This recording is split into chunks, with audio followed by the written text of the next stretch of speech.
untuk tetap berada di atas panggung dan selanjutnya pengarahan Presiden Republik Indonesia.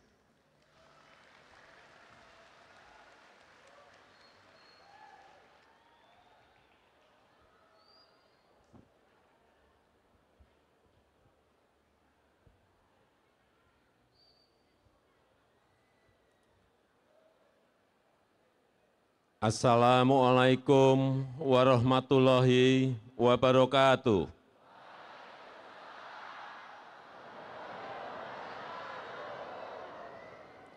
Bismillahirrahmanirrahim. Alhamdulillahirabbil alamin.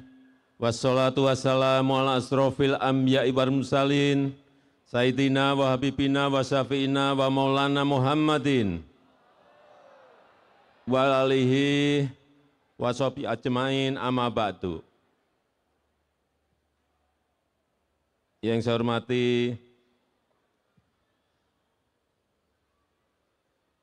Dewan Majelis Pembina Samawi, Bapak Kyai Haji Abdul Hadi Nur, Ketua Umum Samawi, Ustadz Gus Muhammad Nahdi, Sekjen Samawi, Ustadz Nisar Ahmad Saputra, yang saya hormati yang mulia, para ulama, para kiai, para habaib, para buya, para gus, tuan guru, Bapak Ibu dan saudara-saudara sekalian hadirin dan hadirat yang saya hormati. Tadi Gus Sekjen dan Gus Ketua penyampaiannya berapi-api. To the point, langsung ke masalah.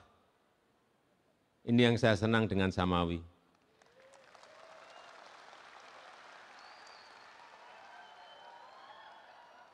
Belak-belakan. Pertama-tama saya ingin menyampaikan ucapan terima kasih kepada para ulama yang telah membina, membimbing umat, membimbing kita semuanya dalam keagamaan maupun dalam kebangsaan. Semuanya memberikan nilai-nilai kesejukan kepada umat, nilai-nilai kesejukan di masyarakat, dan saya harapkan ini juga terus ditingkatkan menjelang pemilu 2024. Karena biasanya kalau sudah masuk ke tahun politik, itu banyak percikan-percikan yang perlu disejukkan. Banyak gesekan-gesekan yang perlu disejukkan.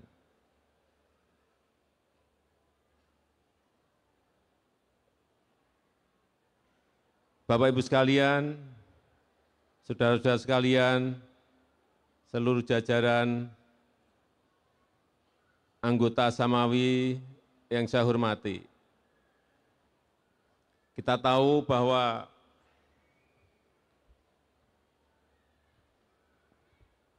baru saja kita bisa keluar dari yang namanya COVID-19. Semua negara mengalami dan semua negara merasakan, baik urusan kesehatannya maupun urusan ekonominya. Dan banyak yang belum bisa keluar, kesehatannya bisa selesai, tapi ekonominya tidak bisa menyelesaikan. Dan bahkan, sudah sering saya sampaikan, sekarang ini 96 negara masuk menjadi pasiennya IMF. Artinya ekonominya ambruk. Kita patut bersyukur, alhamdulillah, COVID-nya bisa selesai, ekonominya juga bisa kembali normal.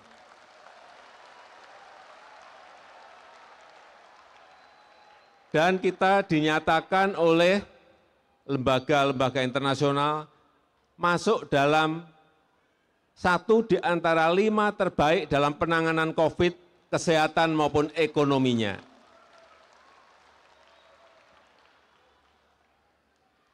Karena kalau sudah yang namanya masuk menjadi pasiennya IMF, artinya kalau orang sakit sudah masuk ke ICU. Kalau gagal menangani artinya akan menjadi sebuah negara yang gagal. Karena sekarang ini yang kita hadapi bukan sesuatu yang mudah, bukan sesuatu yang mudah. Urusan COVID selesai, tetapi kita masuk ke urusan yang lain sekarang ini.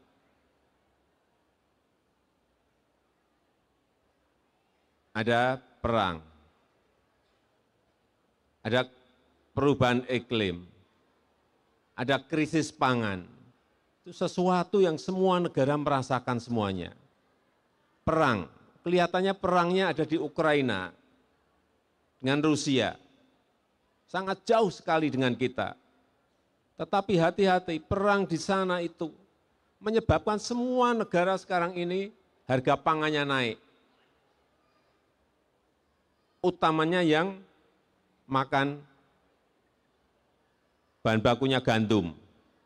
Jangan lupa, kita ini juga makan gandum, bukan hanya makanan pokok kita, bukan hanya beras, tetapi juga gandum. Karena import gandum Indonesia sudah mencapai 11 juta ton.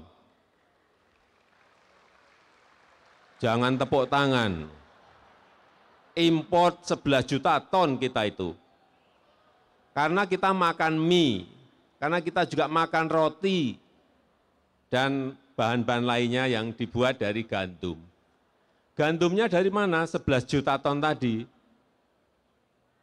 Karena kita tidak bisa menanam gandum di Indonesia. Tumbuh tapi tidak bisa menghasilkan gandum.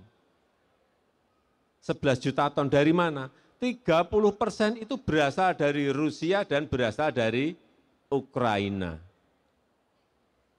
Sehingga masalah. Yang kedua yang berkaitan dengan beras, ini problem. Karena negara-negara penghasil beras sekarang ini terjadi perubahan iklim, kemaraunya panjang, panasnya panjang, produksinya, panennya menjadi menyusut.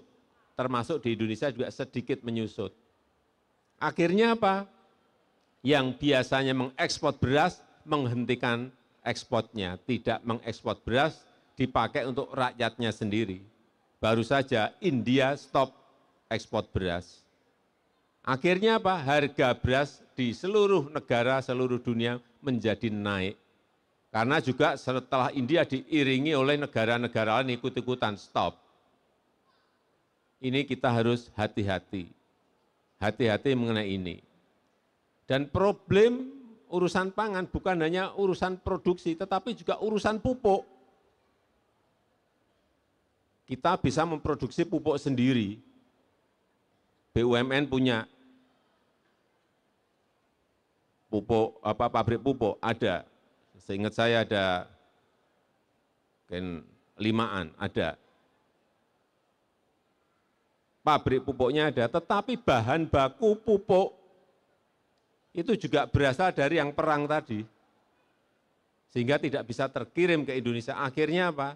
Harga pupuknya menjadi naik karena suplai bahan bakunya kurang. Inilah problem-problem yang ke depan akan semakin banyak tantangan, semakin banyak masalah dan problem yang dihadapi semua negara hampir mirip-mirip sama.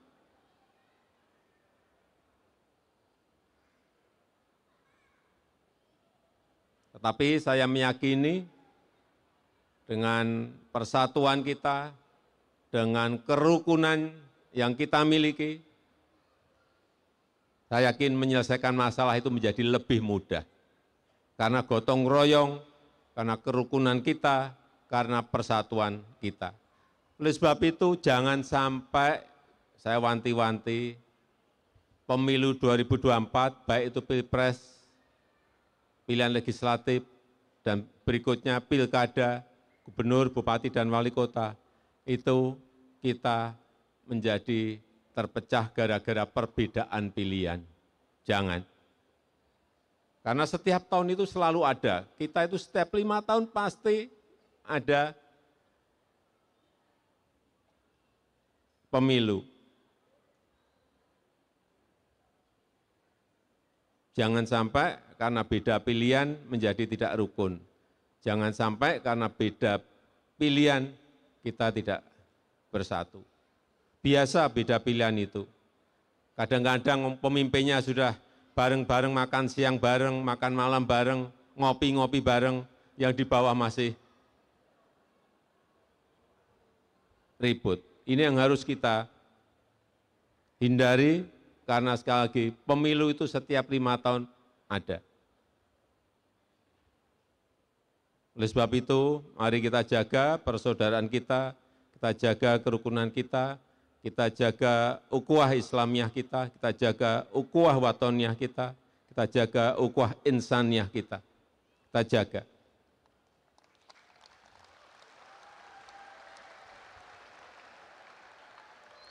Beda pilihan itu biasa, beda pilihan itu wajar, dan enggak apa-apa.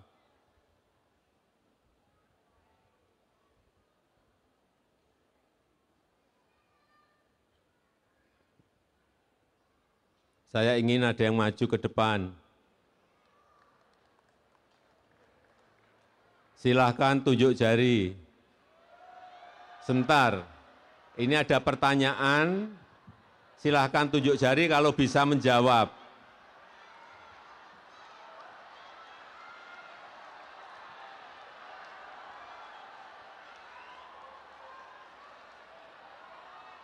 Jauh di mata, dekat di hati. Jauh di mata, dekat di hati.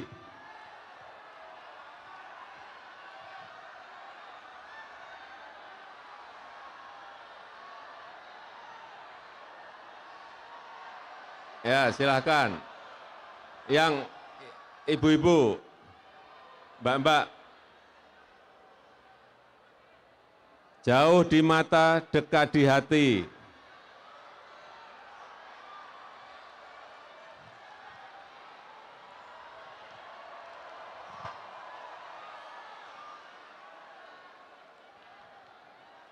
Yang bisa jawab saya beri sepeda.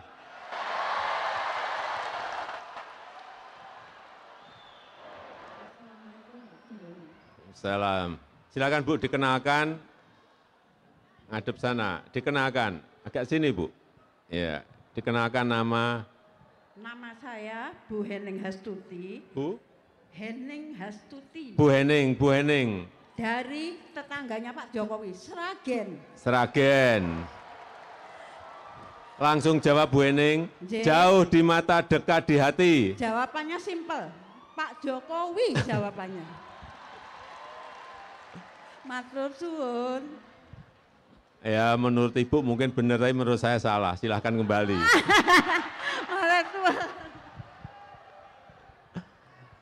Jauh di mata, dekat di hati. Ya, boleh.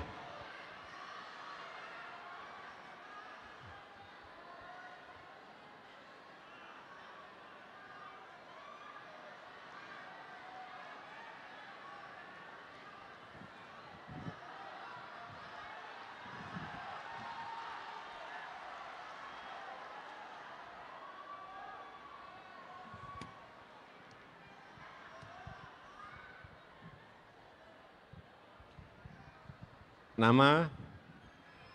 Nama Imam Nur Ajin, Pak. Imam, Pak. Imam. Ya. Mas Imam. Jauh di mata, dekat di hati. Menurut pengetahuan saya terkait dengan politik, Pak. Enggak ada urusan dengan politik. Jauh di mata, dekat di hati. Tadi udah tunjuk-tunjuk ini sampai sini. Jauh di mata, dekat di hati itu seperti yang orang-orang tidak kita tidak kita bayangkan akan, tapi akhirnya dekat gitu Pak. Jawabannya hanya satu kata, silakan kembali.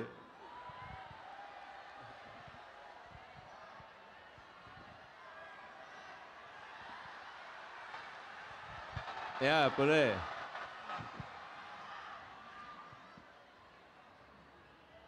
Jawabannya mudah, cari mikirnya terlalu tinggi banget tadi, nggak ketemu. Assalamualaikum Pak Jokowi. Waalaikumsalam. Nama? Perkenalkan, nama saya Ulil Albab dari Gunung Kidul, Yogyakarta. Asuli. Nggih. Langsung. Jauh di mata, dekat di hati. Ampedu.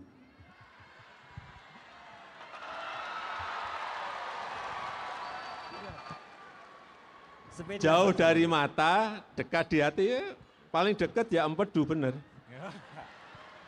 Sepeda Pak Jokowi. Ya. Nah, terima kasih. Ya langsung sepedanya diambil.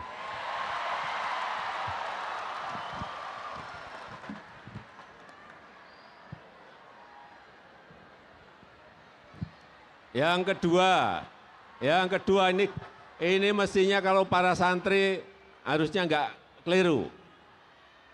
Nama tempat kota Nabi dimakamkan.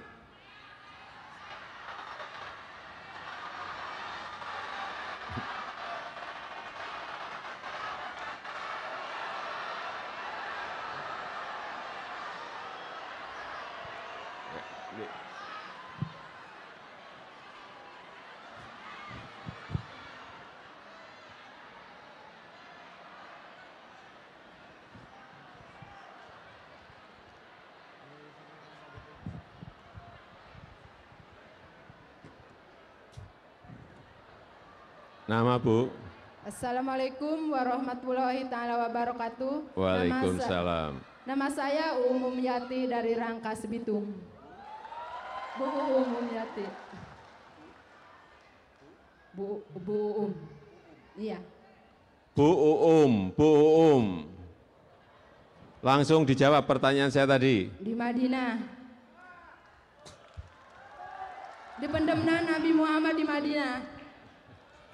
Sepedanya diambil.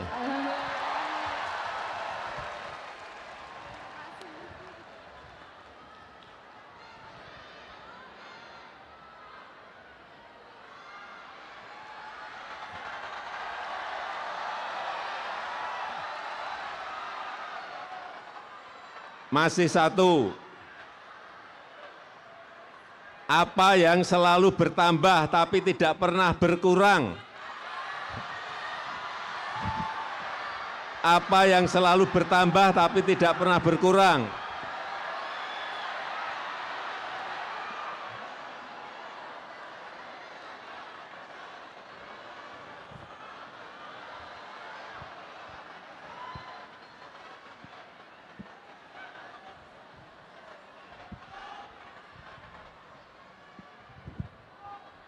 Silakan. Assalamualaikum warahmatullahi wabarakatuh. Waalaikumsalam warahmatullahi wabarakatuh. Nama Ibu? Nama saya Ides Maliani dari Jambi. Halo Jambi. Bu? Ibu Ides Maliani. Ides. Ya. Bu Ides. Ya. Bu Ides. Apa yang selalu bertambah tapi tidak pernah berkurang? Umur Bapak. Alhamdulillah, makasih ya Allah. Silakan diambil sepedanya.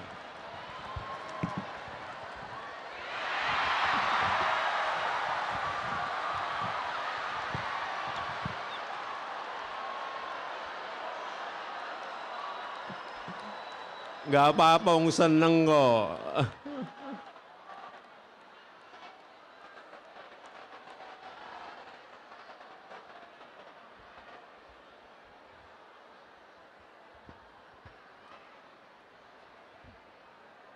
Bapak Ibu sekalian yang saya hormati,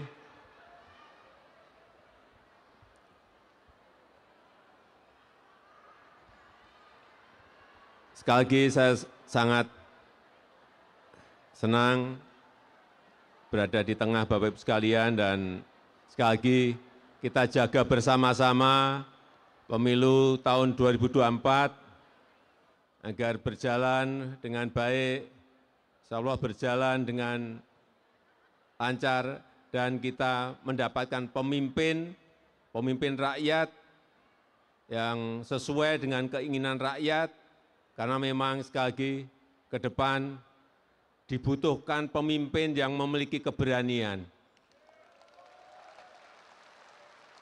Dibutuhkan pemimpin yang bernyali, memiliki nyali yang tinggi. Dibutuhkan pemimpin yang berani mengambil risiko. Karena yang dihadapi ke depan akan semakin kompleks, semakin sulit, dan semakin tidak mudah. Bayangkan kalau kita memiliki pemimpin, kita ingin mengolah misalnya nikel kita sendiri di sini, kemudian digugat oleh Uni Eropa, kemudian takut dan mundur. Gimana? Sehingga kita ekspornya mentahan terus. Tidak barang jadi yang memiliki nilai tambah yang besar. Padahal yang kita miliki bukan hanya nikel saja. Kita punya nikel, punya tembaga, punya boksit, punya timah, dan lain-lainnya masih banyak yang lain. Yang sudah lebih dari 400 tahun sejak VOC, itu kita ekspor selalu mentahan sehingga nilai tambahnya enggak ada. Nilai ekonominya rendah. Kita baru menstop nikel tahun 2020 saja, kita digugat oleh Uni Eropa, dibawa ke WTO digugat. Banyak menteri bertanya pada saya, Pak, ini kita digugat. Ya digugat dihadapi. Carikan pengacara-pengacara yang baik, kita hadapi. Jangan digugat negara besar, kemudian kita mundur, nggak jadi lagi barang ini nanti. Benar enggak? Terus banyak yang bertanya, ini yang mengolah nikel ini kan perusahaan besar. Iya kan? Terus rakyat dapat dari mana? Perlu saya jelaskan. Saat kita ekspor bahan mentah, itu per tahun nilainya hanya kira-kira 17 triliun. Setelah diolah menjadi barang jadi, besi baja dan lain-lainnya, stainless steel, nilainya menjadi 510 triliun. Sebentar, ada yang bertanya ke saya, Pak, tapi itu yang dapatkan perusahaan. Ingat, kita dapat 17 triliun, itu kan dipungut pajak mereka, pajak perusahaan, pajak karyawan, pajak PPN, biaya ekspor, pajak PNBP, dipungut semua ini. Negara dapat lebih banyak mana? Yang 17 triliun atau yang 510 triliun? Yang 510 triliun kita dapatnya jauh lebih banyak. Masuk ke APBN dari tadi, pajak pertambahan nilai PPN, pajak perusahaan, pajak karyawan, PNBP, penerimaan pajak, penerimaan negara bukan pajak, biaya ekspor. Kalau kita ikut masuk di sana juga dapat royalti, dapat dividen. Terus dikumpulin masuk APBN, itu yang dipakai untuk bantuan sosial, bantuan pangan beras, dana desa, dari situ. Supaya kita tahu semuanya, jadi kalau semua nanti bisa diolah di negara kita dapat yang namanya kesempatan kerja, rakyat kita akan mendapatkan kesempatan kerja yang semakin luas. Karena saya berikan contoh, satu smelter, pabrik industri smelter, bisa yang bekerja di situ 70.000, itu kalau satu. Kalau ada 10, 700.000 bisa bekerja di situ. Kalau 100 tinggal dikalikan 7 juta bisa bekerja di situ. Jadi membuka lapangan kerja. Sehingga cara berpikir ini yang harus kita pahami. Negara akan mendapatkan income, mendapatkan pendapatan yang semakin banyak. Tetapi kalau kita digugat, kembali lagi tadi digugat, kita hentikan, kita tidak ekspor, digugat oleh Uni Eropa ke WTO. Kemudian kita takut mundur ekspor mentahan lagi ya, sampai kapanpun sudah 400 tahun sejak VOC, ya kita akan mengekspor bahan mentah. Dan kita digugat, tahun lalu gugatan sudah diumumkan, kita kalah. Kita kalah. Digugat, kita kalah. Menteri-menteri tanya kepada saya, Pak, kita kalah. Ya enggak apa-apa, kita hadapi, banding.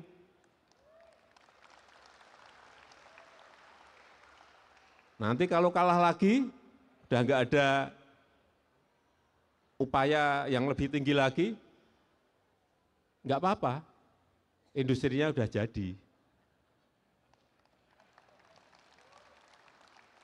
Karena perkiraan saya 3 tahun lagi industri-industri ini sudah jadi semua. Dan disitulah arah kita menuju kepada negara maju.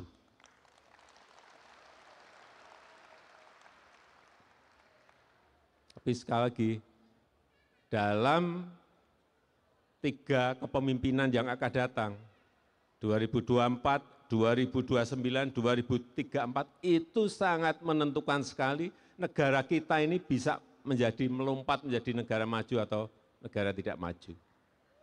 Sehingga sekali lagi, kepemimpinan itu kita semuanya harus betul-betul teliti dalam hati-hati dalam memilih pemimpin dalam 3 periode kepemimpinan ini. Dan siapapun, kedaulatan itu ada di tangan rakyat. Karena kita adalah negara demokrasi. Saya rasa itu yang ingin saya sampaikan di sore hari ini. Terima kasih atas undangan yang diberikan dalam Rapimnas Samawi pada hari ini dan saya tutup, terima kasih. Wassalamualaikum warahmatullahi wabarakatuh.